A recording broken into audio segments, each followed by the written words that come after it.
Hey everyone, this is Jason Feller with Feller Realty, and I wanted to take a few minutes here and go over the residential listing agreement that is utilized in Texas for home sales. And I've shared the screen here. Just wanted to go through some of these sections so that um, people that are going to be selling their property will understand a little bit more insight into what they're signing, what they're agreeing to with the listing agreements that are used in Texas. The page one is shown here on the screen, and I'll just go through these and explain each section. One, seller, of course, it's just going to be the seller's name and contact information. It might be two sellers that would be listed here as well. Then you've got the broker, which is going to be the real estate broker that is going to be listing the house and the contact information for them. You go into section 2, you have the legal description of the subject property that is going to be sold. Drop down to section 2B, C, and then the next page will continue on D. This area discusses the improvements and accessories that are within your house that you're going to want to keep and exclude from sale. So, for instance, if you had a chandelier or a mirror, something that was attached to the house that was sentimental to you, if you had a satellite dish, built-in shelves, artificial fireplace logs, built-in surround sound speakers that were attached to the walls, all those kind of items are considered real estate. They're actually part of the house if they're screwed or glued or affixed to the property in any way. So if you're wanting to remove those, then you would have to exclude them in section D, which is right here, where I have put a couple of examples as the master bedroom drapes, flat screen TV and mount, wall mounted speakers in the family room, shelves in the garage, and a light fixture above the dining room table. And you would exclude as many as you felt like you needed to. That's where we would put that, and then we would put that in the MLS so that potential buyers and their agents would know what was being left out. Section E is just asking whether your property is part of a mandatory homeowners association or not. And so you would just answer that is or is not. Important section 3, which is your list price. This is, of course, the price that you're going to bring the property to the market initially. So you would be pricing it at $500,000 to put it for sale at that price. Section 4 is the term in which the listing agreement is in place. So you would use today's date if you were signing today, and a typical period of time is 6 months for a residential listing agreement. Broker's compensation. This is where you outline the agreed upon commission that will be paid to the seller's broker, the listing agent. And then out of that, they will pay the portion of the buyer's agency commission. On this, you can see that I've put 6%. There is no standard commission, but the typical normal commission that you see in the market today is 6%. And so, for instance, that would split into normally 3% to the listing agent, 3% to the buyer's agent. 5B and C are discussing how that commission is earned and payable and what has to happen for that commission to be dispersed out to the agents. If we continue on to 5 on the second page, and then we go to the section other fees and reimbursable expenses. This is where you would have an agent that wanted to put in a marketing fee or a transaction fee. For example, sometimes you'll have somebody that wants to charge $1,000 on top of the commission for their marketing expenses. and so on like that. If we go into section 5E, that's what they call the protection period. This is basically in place. You set forth the days here. I've got 90 in as an example, and you set forth those days, and what happens is the listing agent that had the property on the market is protected for 90 days after they are no longer marketing, whether that means the listing agreement was terminated, canceled, withdrawn. And what that does is, if the seller was to go back and convey the property to somebody during that 90-day period that has been listed specifically by the listing agent and given to the seller. So basically you have a matter of 10 days in which to create a list and give it to the seller of exclusionary names.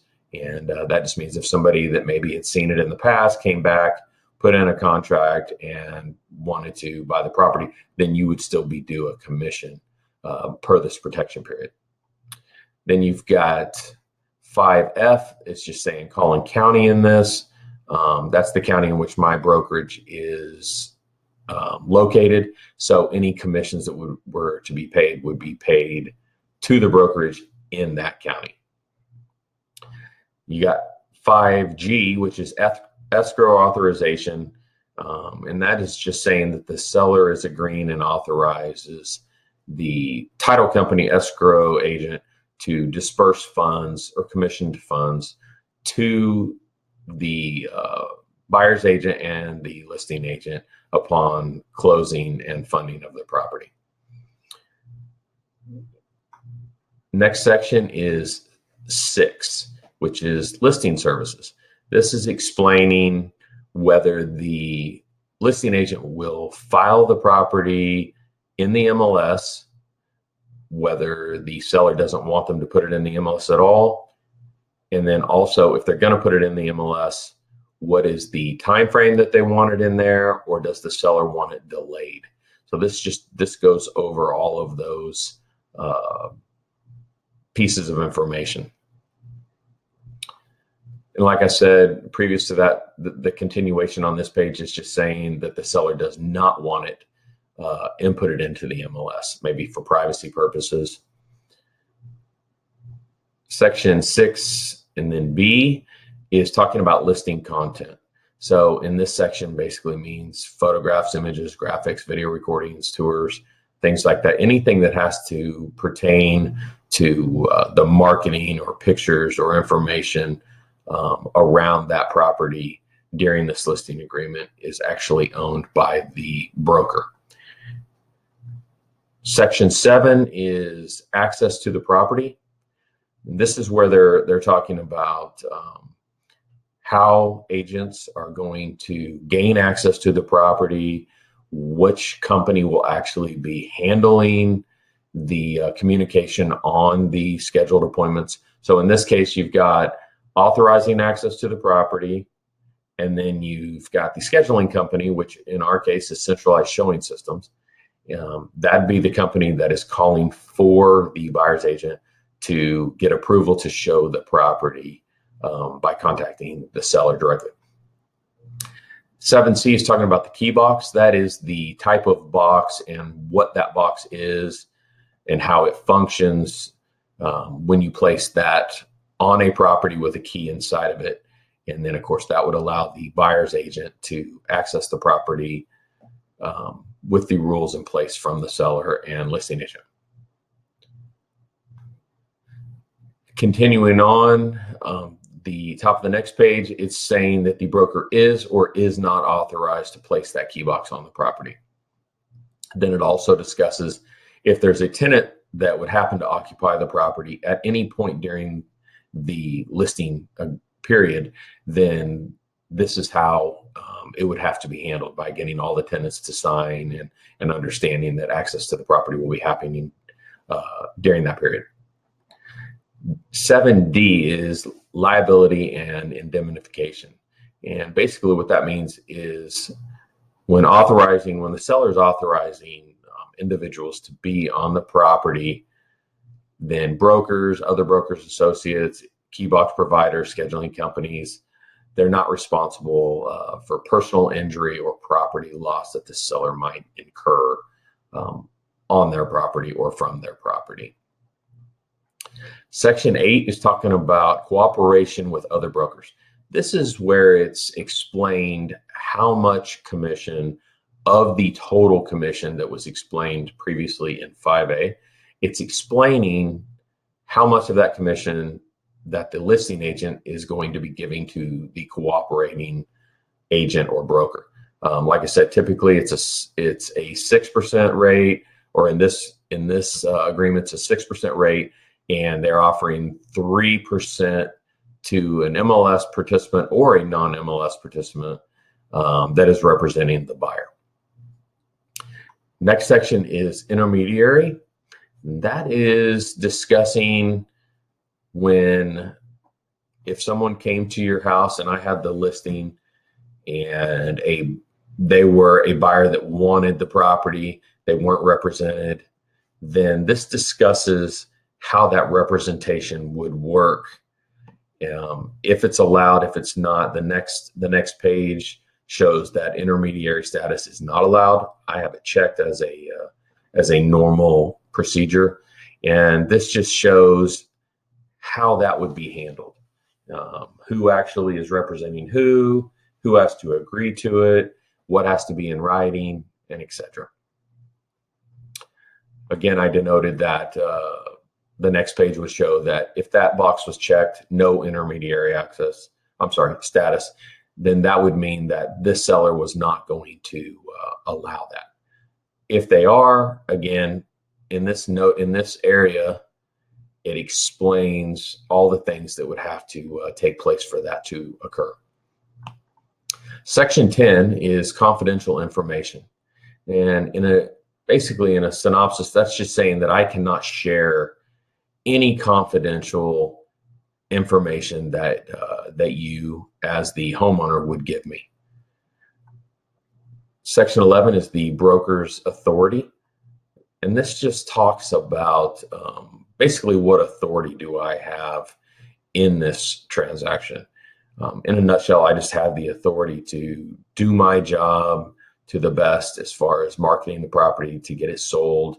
I don't have the authority to sign anything on your behalf without your full permission and understanding. Then it talks about if there was specific financing that the seller was wanting to engage with and they didn't want to deal with any others. So here you've got conventional, VA, FHA, cash, etc. And if there was a specific one that they did or did not want, we could check that here. Next page is the seller's representation. That's section 12. And that is basically just saying that the seller is representing the property in its best light. They're trying to do everything they can to help facilitate the sale. They're not aware of any encumbrances, liens, or situations that would cause the property to not be able to sell.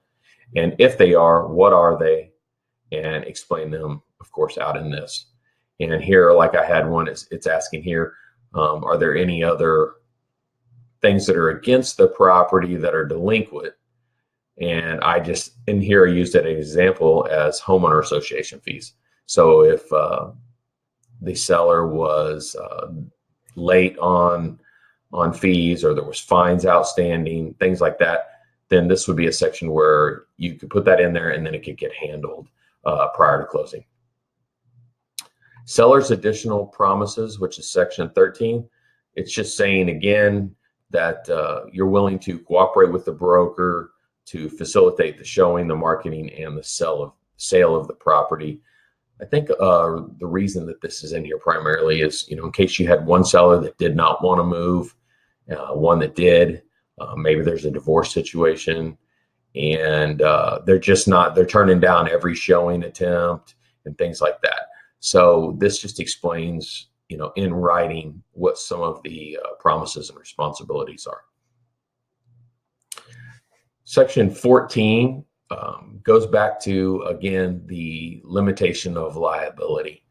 And that's just explaining that if there's a house becomes vacant, that the broker, of course, is not responsible for things going on in the property. That is the homeowner's responsibility. Section 15 is special provisions. This section is really meant to be handled by an attorney. It needs to, if there's special clauses or legal provisions that need to be installed in this contract for the seller to agree to the terms, then the seller would have to obtain a lawyer and have them give the information that needs to be put into this section. Otherwise, if an agent is doing that, they risk being called out for practicing law. And none of us want that. Section 16, 17, and 18, this is basically all talking about if there was some breach of the contract, something went wrong in the contract and couldn't be worked out, what would happen. They would initially want to go to mediation and see if they could get the item resolved or the situation resolved. If it needed to be a truly legal matter and go to court, that the attorney's fees would be split. Seller would pay for theirs, buyer would pay for theirs, broker would pay for theirs. So that's just discussing, if there was some kind of a breach or default of contract. Section 19 outlines all attached addenda to the contract. So what is going to be part of this listing agreement, and they're going to be denoted here. You've got the information about broker services, which was the form that shows that the buyer or seller, in this case seller, just acknowledges what the duties are, the fiduciary duties are from the broker or listing agent to the seller or landlord or tenant. The seller's disclosure notice, that is the condition of the property to the best of the homeowner's knowledge. And I will further discuss that in another video. It goes into detail as to what's in the house completely, whether there's anything wrong with each item in the house, etc. We've got D, which is checked, which is normal, residential real estate property affidavit. That's utilized. In Texas, we can use an existing survey for the property. Title companies always want a survey so that they can make sure that the property lines are being handled. And this affidavit says that nothing has changed since the last survey that you would have. And so therefore you can get away with not reordering a new survey. Now, if you've added any extra, changed the fence lines, added a pool, changed anything substantial on the property, then you would not be able to use this, and you would have to, of course, negotiate a new survey, and either the seller or the buyer would have to pay for that. F is request for information from a homeowner association. So we said that this property was part of an HOA, and essentially all you would be doing there is giving the contact information, the management company, so that a resale certificate could be ordered via the title company. And that's just where the information gets changed from you to the future buyer so that the HOA and the management company know who to bill and who to give any key cards or access information, etc. G is request for mortgage information. That is for me to give to the title company so that they can order the payoff on your mortgage. So on that, I just get the mortgage company's name, the customer service number, and your loan number, and then the title company can order that information.